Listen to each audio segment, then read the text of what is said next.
네, 여러분 반갑습니다.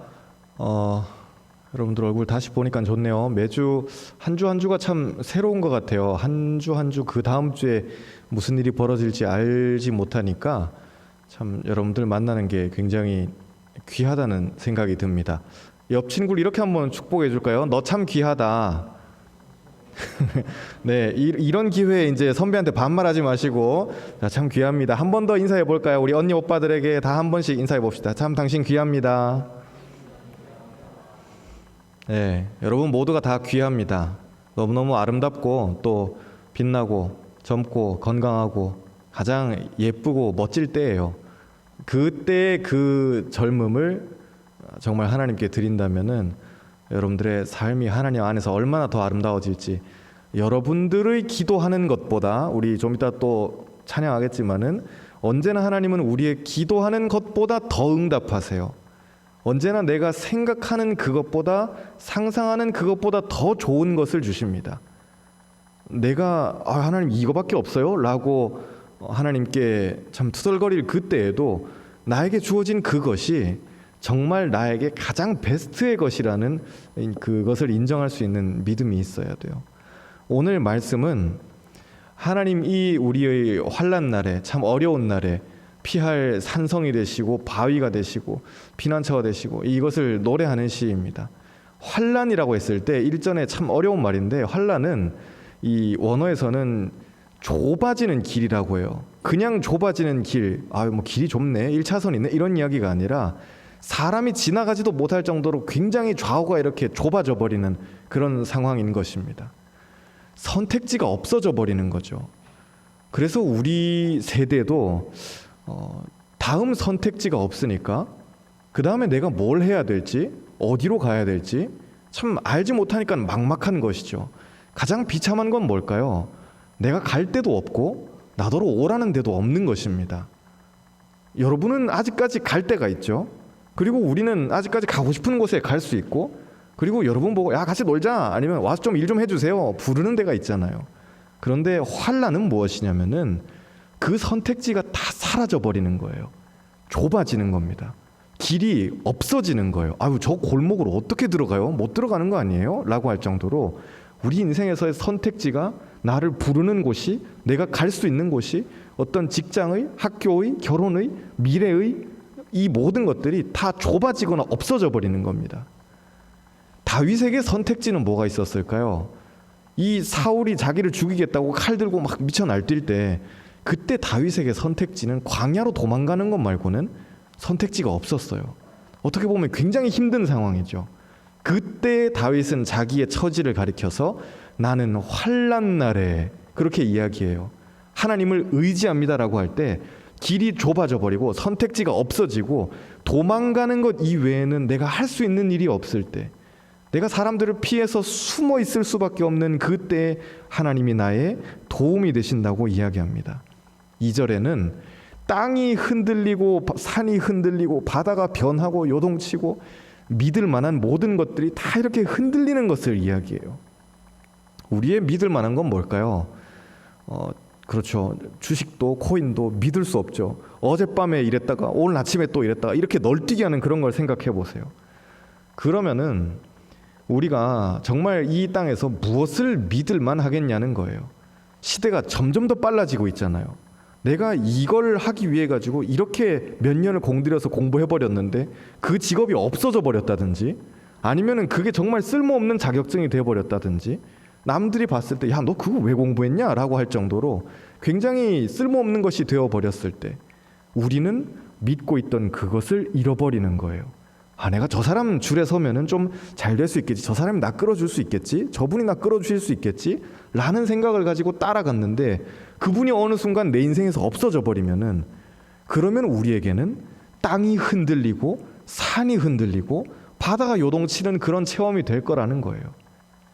내가 이렇게 하면은 유학 가서 뭐 좀 공부를 좀 더 해가지고 커리어를 쌓아서 이런 직장에 가고, 아니면 남들에게 인정을 받고 좀 더 연봉 협상을 하고, 이런 이야기들을 할 수 있겠지만은 주님께서는 때로 우리가 철석같이 믿고 있던 그게 흔들리겠어? 야 이게 없어지겠어? 이 전공이 망하겠어? 이 회사가 없어진다고? 이런 식으로 우리가 상상도 할 수 없었던 그 판을 흔드셔서 우리의 믿음을 테스트하세요. 다윗은 왕의 사위잖아요. 무서울 게 뭐가 있겠어요. 요즘도 대통령의 일가라 그러면 뭐 무서울 게 없겠지만은 그 당시에 이 왕권이 절대적인 왕권인데 왕의 사위가 다윗이 뭐가 무섭겠어요. 그런데 철석같이 믿고 있었던 그 사울이 자기를 죽이려고 달려들 줄 다윗은 꿈에도 생각하지 못했을 거라고요. 그에게는 우리말로 하자면 진짜 하늘이 무너지고 땅이 꺼지는 것 같은, 우리 그럼 어디로 도망가겠어요? 정말 그때는 그냥 무릎 꿇고 기도나 하는 거예요. 예전에 나온 영화지만은 2012라는 영화가 있잖아요. 2012. 여러분들 중에 보신 분들이 있을 거예요. 말 그대로 이제 지구가 망하는 거죠. 어진이랑 같이 그 영화를 이렇게 보고 있다가 이제 막 이렇게 땅들이 막 흔들리고 땅이 통째로, 샌프란시스코가 통째로 바다로 들어가는 거예요. 굉장히 무서운 이야기인데 그냥 뭐 지진이 났어요 이런 이야기가 아니라 대륙판이 흔들려 가지고는 샌프란시스코가 통째로 바다로 들어가 버려요. 그런데 어진이가 그걸 보면서 아빠, 우리는 어떻게 해야 돼? 뭐 이렇게 책에서 보면 뭐 위기 탈출 넘버원, 애들 만화책 많이 나오거든요. 저럴 땐 지진이 날 때는 뭐 이렇게 탁자 밑으로 들어가요. 뭐 가방을 뒤집었어요. 문지방 밑으로 숨어 들어가요. 이런 거 많이 있는데, 아니 우리 동네가 통째로 바닷속으로 이렇게 처박히면 아빠 저 때는 어떻게 해야 돼? 그래서 제가 야, 어진아 그냥 아빠 끌어안고 기도나 하자라고 이야기를 했어요. 그때 우린 뭘 할 수 있겠어요? 그냥 여러분 옆에 있는 그 사람 끌어안고 기도하는 거 말고는 우리가 할 수 있는 게 없어요. 무슨 수로 빠져나올 거예요? 우리가 정말로 땅처럼 믿고 있던, 하늘처럼 의지하던, 산처럼 기대고 있던 그 모든 것들이 다 무너져 버리는 거죠. 그런데 5절에 보면은 웬 성이 갑자기 나와요. 이 캐슬이에요. 그냥 성이에요. 그런데 이 성이 온 천지가 다 무너지고 박살나고 흔들리고 엉망이 되는데 흔들리지 않는다고 이야기해요. 아니 산이 날아가고 바다가 막 이렇게 물이 부글부글 끓고 있고 이렇게 되는데 무슨 성이 뭐가 잘났다고 흔들리지 않고 거기에 버티고 있냐? 그 성 안에 누가 계시기 때문에, 하나님이 계시기 때문에 그 성은 흔들리지 않을 것이다 라고 이야기하는 거예요. 다윗이 골리앗을 잡을 때 그 장면을 여러분들이 다시 한번 생각해 보시기를 바라요. 다윗은 소년이에요. 지금 딱 중고등부 수준이에요. 우리 중고등부 교사들도 있지만은 여러분들 반의 학생이라고 생각해 보세요. 그런데 그 친구가 정말 뭐 K1이나 UFC 같은 이런 선수들, 프로 선수들, 밥 먹고 싸움만 하는 그런 선수들 상대로 링 위에 올라가서 싸운다고 했을 때 이기는 걸 누가 생각하겠어요? 다 어디다 돈을 걸까요? 제가 몇 초 만에 쓰러지냐? 그거에 다 돈을 걸 거예요. 다윗은 그런데 그 싸움에서 만군의 여호와의 이름으로 나는 너에게, 성경에서는 참 멋있게 이렇게 표현했지만은 골리앗이 들었을 때는 자기 키의 3분의 1도 안 되는 이 꼬맹이가 나와가지고, 이 중딩이 나와가지고는 어쩌고저쩌고 막 이러면은 골리앗의 귀에는 만군의 여호와의 이름으로 뭐 이런 하계회 수준의 느낌이었을 거예요. 얼마나 귀여웠겠어요. 그런데 그 다윗한테 맞아서 죽을 줄 상상도 못했겠죠. 하나님이 그의 안에 계시니까 상상도 할 수 없었던 역전의 이야기들이 이렇게 일어나는 거예요. 성이 흔들리지 않는데 그 성을 하나님이 언제 도와주시냐? 새벽에 도와주신다 그랬어요. 그래서 어떤 분들은 이걸 바로 연결해가지고 그래서 우리는 새벽에 기도를 해야 되는구나. 이게 아니에요. 우리가 새벽 기도하는 이유는 주님께서 새벽에 기도하셨던 그 전통을 따라가는 거예요. 여러분들 가능하시면은 아침에 일찍 일어나서 기도하시기를 바라요. 목사님 저도 하루 종일 교회에 있거든요. 그런데 기도 못해요. 하루 종일 교회에 있는 저도 말씀 잘 못 봐요. 되게 아이러니하죠. 목사님이 말씀을 안 봐요. 저도 말씀 참 못 봐요. 설교를 준비하는 것 이외에 말씀을, 내 개인 경건을 위해서 말씀을 본다는 거 길을 쓰고 보셔야 돼요. 아침에 기도하셔야 돼요. 새벽에 기도하셔야 되고 여러분들이 일을 시작할 때 기도하셔야 돼요. 우리 옆 친구를 이렇게 한번 축복합시다. 아침에 기도합시다. 다시 한번 깨자마자 기도합시다. 아멘. 많이 하실 필요 없어요. 아침에 일어나서 막 유차하게 막 30분씩 막 1시간씩 이렇게 할 필요 없어요. 그건 제가 하면 되니까, 목사님 제가 하면 되는 거니까. 여러분들 아침에 으아 하고 일어나서 막 번개 맞은 머리 하고 일어나가지고 주님 오늘 하루도 날 지켜주세요. 이거 한마디면 충분해요. 그거 하나 해보시라는 거예요. 하나님이 언제 도우시냐?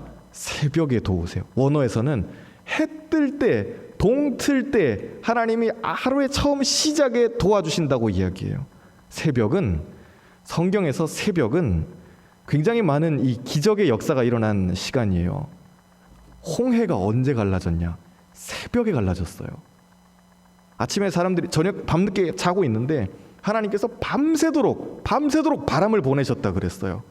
그리고는 이스라엘 백성들이 눈 비비고 일어나서 어젯밤에 그 뒤에 이제 애국 군대들, 자기들 쫓아왔던 그 애국 군대들과 대치하고 있던 그 상황에서 아침에 일어나가지고 야 우리 이제 어떡하냐 그러고 있는데 눈을 떠서 바다 쪽을 봤었을 때 바다가 열려 있는 걸 체험하는 거예요.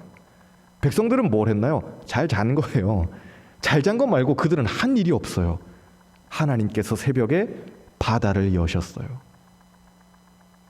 난공불락의 성이었던 여리고 성이 무너진 것도 아침에 무너졌어요. 아침에 일어나자마자 자 가자 그래서 가자. 그리고는 오늘도 한 바퀴 돌자. 으쌰 돌아요. 그리고는 여호수아가 칼 뽑아들고 다 소리 지르죠. 그때 소리 지르는 이스라엘 백성들의 그 소리로 여리고 성이 무너져요. 무슨 공격해서 뭐 화살을 쏘거나 포를 쏘거나 돌 던지거나 아무것도 하지 않았어요. 그냥 칼 뽑아들고 소리만 질렀을 뿐인데 그 아침에 여리고 성이 그들 앞에서 무너져요. 우리가 있는 병사들 한 300명 정도, 저쪽에는 근데 13만 명이 기다리고 있어요. 기드온의 군사들 막 무서워서 부들부들 떨고 있는데 하나님이 공격해라 지금이다 라고 사인을 주셨던 그 시간이 새벽이에요. 해 뜰 때부터 시작해가지고 해가 질 때까지 사람들을 죽이고 또 적들을 넘어뜨리고 또 넘어뜨리고 기적 같은 승리가 시작된 게 기드온에게는 새벽이었어요. 결정적으로 우리 주님께서 사망과 죽음의 권세를 깨고 부활하신 시간이 언제예요? 새벽이에요. 그래서 새벽은 어떤 하루의 시작이니까 이때 기도하자 이런 게 아니라 하나님께서 집중적으로 일하시는 역전의 시간이에요. 어둠이 물러가고, 저는 여러분 삶에 어둠이 다 물러가기를 축복합니다. 여러분들 안에 있는 이 우울함이 떠나가기를 바라요. 여러분들 안에 있는 그 막막함이 떠나가기를 바라요. 사탄은 자꾸 우리를 막막하게 만들거든요. 야, 그 다음 어떻게 해야 돼? 나도 잘 모르겠는데. 그렇죠, 모르죠. 그게 팩트예요. 우리의 미래는 알 수 없어요. 그런데 막막하다는 그 사실에 사단은 자꾸 집중하도록 만들어요. 자꾸 우리의 현실에 함몰되도록 만들어버리는 거예요. 하나님께서 어둠을 몰아내고 자신의 일을 시작하시는 그 시간이 바로 새벽이에요. 새벽은 역전이에요. 하나님이 싸우시는 그분의 방식이라는 거예요. 6절과 8절에 보면은 나라들이 떠들고 왕국들이 소동하고 어쩌고저쩌고 하나님 앞에서 막 이렇게 이야기하는데, 떠들고 소동한다는 이 말이 그분이 보셨을 때는 찻잔 속의 태풍이에요. 뭐라고 이렇게 항의는 하는데, 이 나라의 왕들이, 왕국의 왕들이 자기가 무기를 갖추고 이 병거를 갖추고 전쟁을 해보려고 힘으로 누르려고 하고 그러는데, 하나님께서는 어떻게 하셔요? 활을 꺾어버려요. 창을 부러뜨려 버리세요. 전차를 부셔버리셔요. 우리는 우리의 삶에서 나도 내가 활이 하나 있으면 좋을 텐데, 요 창은 좀 욕이 날 것 같다, 요 아이템은 줍줍, 뭐 이러고 있는 거죠. 우리는 살면서 계속 그러고 있어요. 그런데 하나님께서는 우리 아이템들을 어떻게 하셔요? 다 버리게 만드셔요. 자꾸 뭐 이런 용사의 검 가지고 뭐 드래곤의 뭐 가지고 이런 거 필요 없어요. 그게 아니라 주님께서는 목동의 지팡이 요거 하나 들고 게임 시작할 때 처음 이렇게 나 이거밖에 없는데 이제 어떻게 해야 되지? 라고 하는 그 상태로 나를 만드셔요. 그리고 어떻게 하시냐면 하나님이 일하시는 것을 보게 하세요. 아까 기드온의 이야기를 좀 했지만은 이 이방 사람들과 전쟁하자고, 이스라엘 백성들을 괴롭히고 막 못 살게 구는 이방 사람들하고 전쟁하자고 하나님이 기드온을 부르셔요. 그리고 기드온이 자, 다 모이세요 라고 했었을 때 몇 명이 모이냐면은 3만 명이 모여요. 처음에 그래도 꽤나 괜찮았어요. 상대방이 13만인데 우리가 좀 적긴 하지만 3만이니까 전략을 좀 잘 짜면 어쩌지 이겨볼 수는 있겠다 생각을 했는데 하나님께서 기드온에게 처음으로 하신 말씀, 너무 많다, 그 말씀을 하신 거예요. 아, 주님 제가 잘못 들었나요? 13만이 많은 게 아니라 우리가 많아요? 기드온 분명히 그랬을 거예요. 아니, 너희 3만 명 너무 많아. 저기 무서운 사람들은 다 집에 가라 그래. 아니, 무슨 전쟁을 그런 식으로 해요. 무서워서 바들바들 떨고 있는 병사들한테 그래도 우리가 이길 수 있다 자신감을 불어넣어야지. 아, 무서우면 집에 가세요 라고 하는, 무서우면 집에 가세요 라고 해가지고 몇만 명이 가려면 2만 명이 집에 가버려요. 세상에 이런 식으로 자살 특공대를 만드는 전쟁이 어디 있어요. 그런데 하나님께서는 10,000명이 남은 그것도, 야, 얘도 많다. 그리고 하나님의 방법대로 300명을 뽑으셔요. 주님의 방법대로 싸우는 데는 많은 숫자가 필요하지 않아요. 저는 여러분이면 충분하다고 생각해요. 이 좌석을 가득 메우지 않아도 좋아요. 이 예배당 지금 뭐 한 700석 800석 되는 이 자리를 가득 채우면 좋겠죠. 그러면 저도 막 어깨에 힘 들어가고 으쓱하지 않겠어요?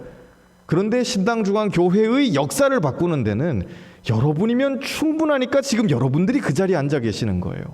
만약에 교회를 바꾸는데 700~800명이 필요하다면 주님께서 700~800명의 청년들을 보내주실 거예요.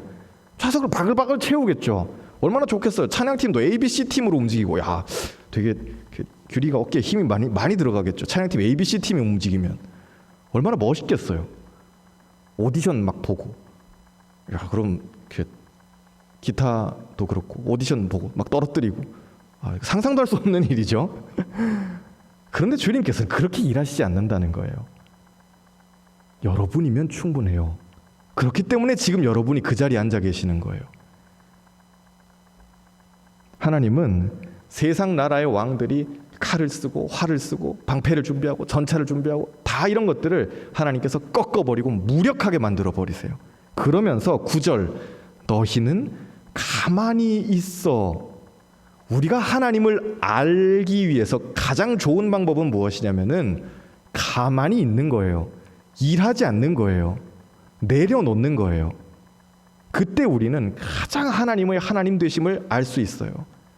나의 무력함을 처절하게 깨달을 때, 철저하게 깨달을 때 오히려 하나님의 하나님 되심을 더 알 수 있어요.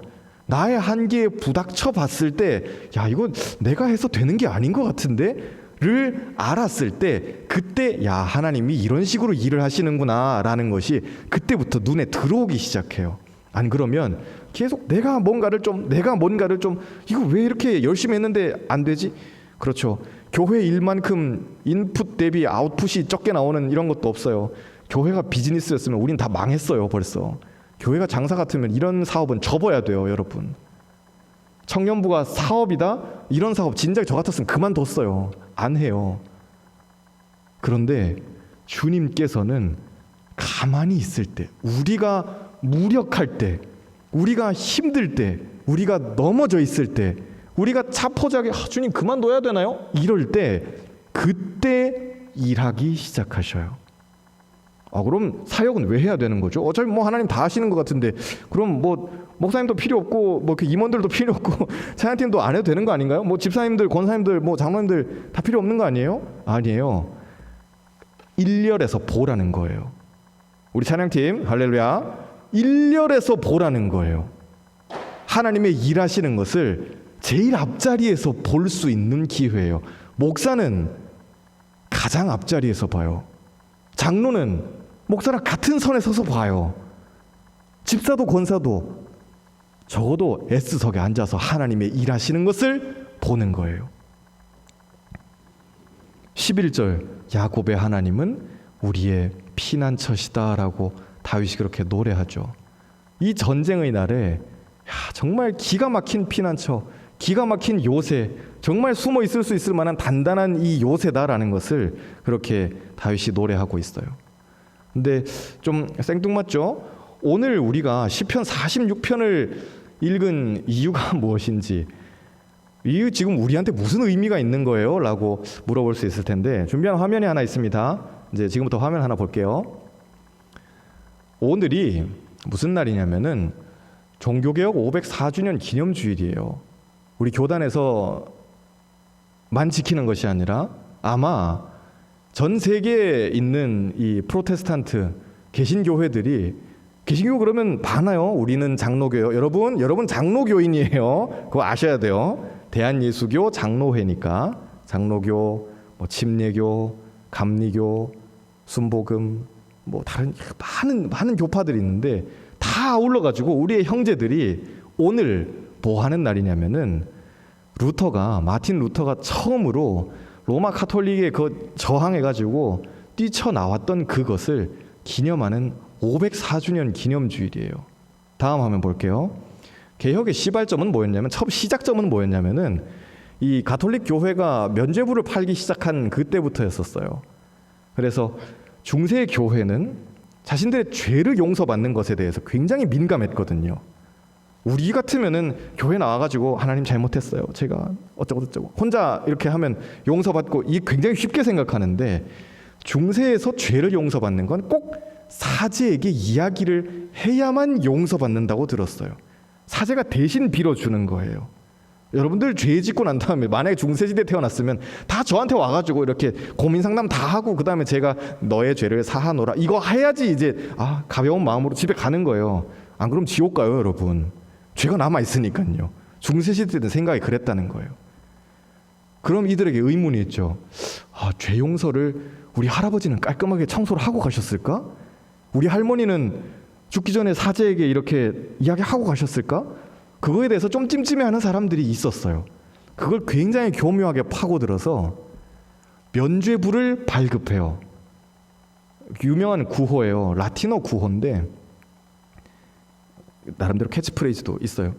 헌금이 짤랑 하고 헌금함으로 떨어지면 영혼은 천국으로 동 하고 튀어오르는 거예요. 이건 그럴듯한 이런 이미지죠. 그렇게 홍보를 하고 다녔어요. 사람들이 어땠겠어요? 우리 같으면은 무슨 헌금을 한다고 할아버지를 천당 보내 무슨 목사님 말도 안 되는 소리를 하세요. 아니에요. 다음 한번 볼게요. 저 면죄부 팔아가지고 저거 만들었어요. 어마어마하게 팔린 거예요. 그 당시에 이 유럽의 대중들에게 종교 선택권은 없어요. 태어나면 무조건 기독교인이에요. 그런데 그 사람들이 가지고 있었던 하나님에 대한 어떤 열망이나 나도 구원받고 싶어요. 아니 구원 받아야죠, 당연히. 나도 구원받고 싶은데 참 이 찜찜한 차마 우리 신부님한테는 이야기 못하는 이 찜찜한 이런 것들을 교묘하게 이용해가지고 면죄부 팔아서 저거 만든 거예요. 정말 하나님 앞에 큰 죄 지은 거예요. 물론 인류의 문화유산이죠. 기념할 만한 것이지만은 그 이면에 있는 역사를 여러분이 아셔야 돼요. 다음 그 당시 교황이에요. 레오 10세라는 분인데 굉장히 무섭게 생겼죠. 저분이 회사의 사장님이면 끝장날 것 같다 그런 약간 느낌이잖아요. 이분이 주도해서 면죄부를 팔아요. 엄청나게 팔렸어요. 그 당시에 사제들 그리고 고위 사제들의 삶은 굉장히 정리가 안 된 삶이었었어요. 그래서 기록에도 많이 남아있지만은 신부는 결혼하면 안 돼요. 여러분 아시잖아요. 오늘날에도 로마 가톨릭의 신부님들은 결혼하지 않아요. 그런 부분에서 저는 신부님도 굉장히 존경해요. 전 제 아내가 없으면 끔찍하다. 어쨌든 근데 신부는 결혼하면 안 되는데 중세 사제들은 축첩을 했다고 해요. 첩을 드리는 거예요. 그러니까 기본적으로 와이프 하나 두고 그 다음에 세컨드를 서드를 이게 삶이 완전히 엉망진창인 거예요. 우리 신부님 여자친구야 뭐 이런 식으로 동네 사람들이 다 아는 거예요. 그러면 가족 부양해야 되니까 돈이 필요하겠어요? 안 필요하겠어요? 돈 필요해요. 그러니까는 종교 자체가 완전히 비즈니스가 되는 거예요. 나는 사제로 이렇게 서품 받았는데 내 서품 받은 이 사제직을 돈 받고 팔고 이런 식으로 매관매직하고 완전히 엉망이었던 거예요. 그때 면죄부가 등장하면서 완전히 이 쌓여있던 대중들의 분노가 어디에서 폭발하냐면은 다음 마틴 루터라는 한 명의 이 신부에게서 완전히 폭발해버려요. 좀 집요한 사람이었어요, 이 사람. 교회가 이렇게 하면 안 됩니다라는 이야기를 몇 개의 항목으로 나눠서 썼냐? 95개의 항목으로 나눠가지고 저는 아무리 고민해도 우리 한국 교회의 이 문제점은 몇 개나 될까? 백날 고민해도 한 9개나 쓸까 말까 그럴 텐데 루터는 95개를 써요. 써서 자기 교구 교회에 정문에다가 못을 박아요. 그게 1517년이에요. 처음에는 사람들이 이거 보고 야야 뭐냐 우리 신부님이 부셨대 뭔데 대자보야 막 보고 어쩌고 근데 하나님께서 이 역사를 움직이시는 손을 보면은 참 적재적소에 맞게 움직이신다는 생각이 들어요. 갑자기 세계사 시간 급 세계사 시간 돼버리는데 구텐베르크를 여러분 아시죠? 인쇄술의 아버지 구텐베르크. 한참 이제 인쇄술이 막 이렇게 발달하기 시작하고 사람들이 손으로 필사하던 시대에서 벗어나가지고 서류를 찍어내기 시작하던 때가 저 때예요. 95개조 반박문을 저렇게 써놓고 루터가 딱 하고 붙여놓으니까 그 다음날 다음 동네에서 윙철컥 야 이거는 로마 교회에 완전히 경종을 울리는 거야. 야 이거 굉장히 화끈하다. 이거 우리 신부님도 봐야 돼. 야 우리 주교 신부님도 봐야 돼. 우리 추기경도 봐야 돼. 야 옆쪽 나라에도 열심히 이렇게 복사해서 나눠지기 시작한 거예요. 루터는 그런 걸 기획한 사람이 아니에요. 이 사람 주도 면밀한 사람이 아니거든요. 굉장히 좀 불같은 사람이에요. 들이받는 스타일인데 자기의 이 95개조의 이 반박문, 교회는 이렇게 하면 안 됩니다. 구원받는 것은 면죄부로 받는 것이 아닙니다. 헌금으로 구원받는 것이 아닙니다. 오직 믿음으로 구원받습니다. 우리는 이걸 당연하게 여기는 시대에 살고 있잖아요. 우리 믿음으로 구원받아요. 우리 말씀으로 말씀 보면서 이 믿음에 대해서 배우잖아요. 그리고 예배 때 우리 사도신경하고 주기도문하고 목사가 축도하고 여러분들이 여러분의 입으로 찬양하죠. 성경도 예배 시간에 읽잖아요. 이 모든 것들이 언제 만들어졌냐면은 딱 저 때 만들어졌어요. 로마 가톨릭의 예배에는 1500년대만 해도 대중이 예배당에 들어오는 예배가 아니었었어요. 대중이 자기의 언어로 성경을 본다, 그것도 없는 시대였어요. 좀 앞서 나가는 선각자들이 자기 나라 말로 성경 번역, 아니 대중들도 성경을 읽어서 하나님의 은혜를 알아야지, 그랬다가 바로 다 끌려가서 화형당하고 어디 거룩한 하나님의 말씀을 인간의 말로 번역하냐. 오직 라틴어 성경만 있었던 때예요. 루터도 처음에는 라틴어 성경으로 성경을 봤죠. 독일 사람인데 야 근데 하나님의 말씀을 왜 사제들만 봐야 되지? 루터에게는 그 고민이 있었거든요. 그래서 그것도 또 95개조 반박문에 써요. 왜 대중이 몰라야 되지? 사제들은 다 가려놓고 그거 뭐 하는 거지 그 뒤에서? 하나님의 은혜는 모두에게 계시되어야 되는데. 그리고 다음 이 사람이 이렇게 붙여놓고 그 뒤에 성경이 각국의 언어로 번역되기 시작해요. 굉장한 센세이션을 일으키죠. 그리고 루터를 돕겠다는 제후들이 등장하고 왕들이 등장해요. 물론 그 뒤에 교황을 싫어하는 이 정치 세력들이 좀 다툼이 있었지만 하나님께서 그것도 활용하셔요. 그래서 루터를 지켜주셔요. 교황한테는 완전히 눈에 까시죠. 어디 일개의 신부가, 촌동네 신부가 교황한테 문제가 있다 그러고 95개조에서는 심지어 교황을 가리켜서 그는 교회의 지도자가 아니다. 그리스도의 대리인이 아니다. 이거 다 가톨릭의 표현들이거든요. 교황은 교황자에 앉을 때 그리스도의 대리인으로서 교회의 머리로서 이런 이야기들 다 해요. 교황은 교회의 머리가 아니야. 교회의 머리는 오직 예수 그리스도일 뿐이야. 예수 그리스도를 참칭할 뿐이지 교황은 인간일 뿐 결코 교회의 지도자가 교회의 머리가 될 수 없다. 그는 아까 나왔던 그 무서운 사장님 같은 지금 그는 그냥 적그리스도일 뿐이다. 이건 완전히 그냥 전쟁을 하자는 거예요. 일개의 신부가, 촌동네 신부가 교황을 가리켜서 그는 그냥 적그리스도일 뿐이다. 면죄부 팔아가지고 화려한 성당 만들고 자기 첩들 쌓고 부귀영화 누리고 백성들은 굶고 있는데 신부들이 맛있는 거 먹고 있고, 이렇게 해서는 안 된다. 이건 아니다라는 이야기를 95개 정확하게 이렇게 써놓은 거예요. 그게 언제 있었던 일이냐? 504년 전 오늘 있었던 일이에요. 10월이에요. 그리고 인류의 역사가 어떻게 바뀌는지 여러분들 그 다음 뭐 아실 거예요.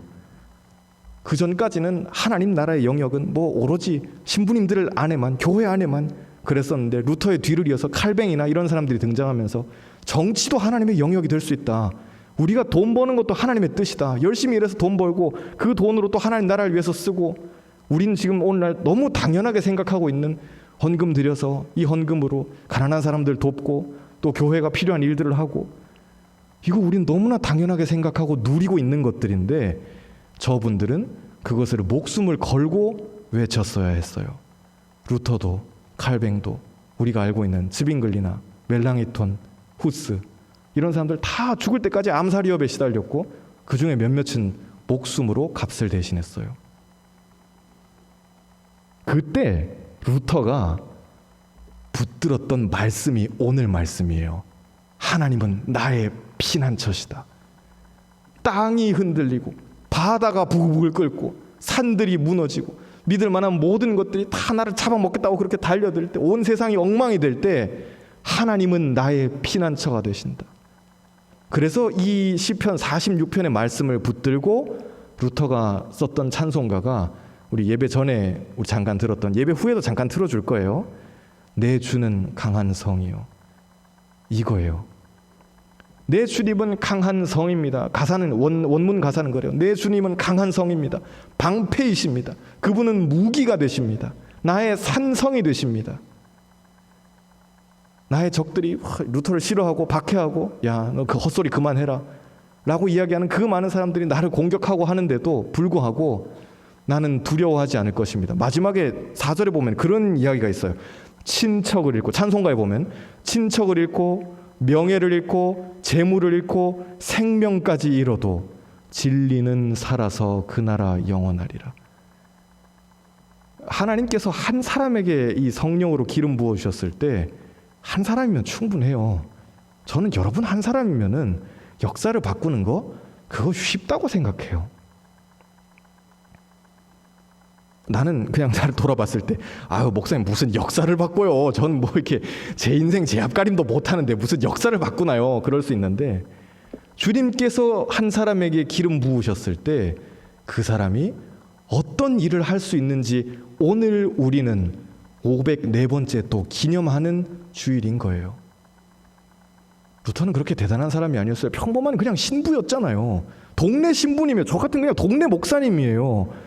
그냥 동네 가면 만날 수 있는 동네 목사님. 평일엔 같이 밭 깔고 농사 짓고.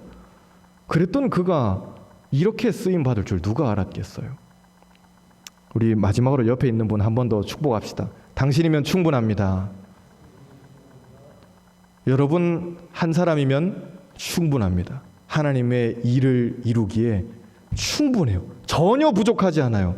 여러분의 어떤 생각, 여러분의 능력, 여러분의 지금까지 살아왔던 나날들, 경험, 젊음, 건강 그것이면 다 충분해요. 하나님 여러분을 만드셨어요. 일할 수 있도록 만드셨어요. 해낼 수 있도록 만드신 거예요. 그러기에 충분해요. 여러분 한 분 한 분이 꼭 이번 한 주 그 능력의 주님을 만나시길 바라요. 우울해하지 말고 좌절하지 말고 나를 통해서도 하나님이 역사를 바꾸실 수 있다. 나를 통해서 우리 교회의 역사를, 우리 청년부의 역사를, 또 한국 교회의 역사를, 나라와 민족의 역사를, 그리고 우리 가족의 역사를 바꾸실 수 있다는 그 믿음 가지고 주님을 꼭 체험하는 한 주 되시기를 축복합니다. 우리 같이 기도하겠습니다.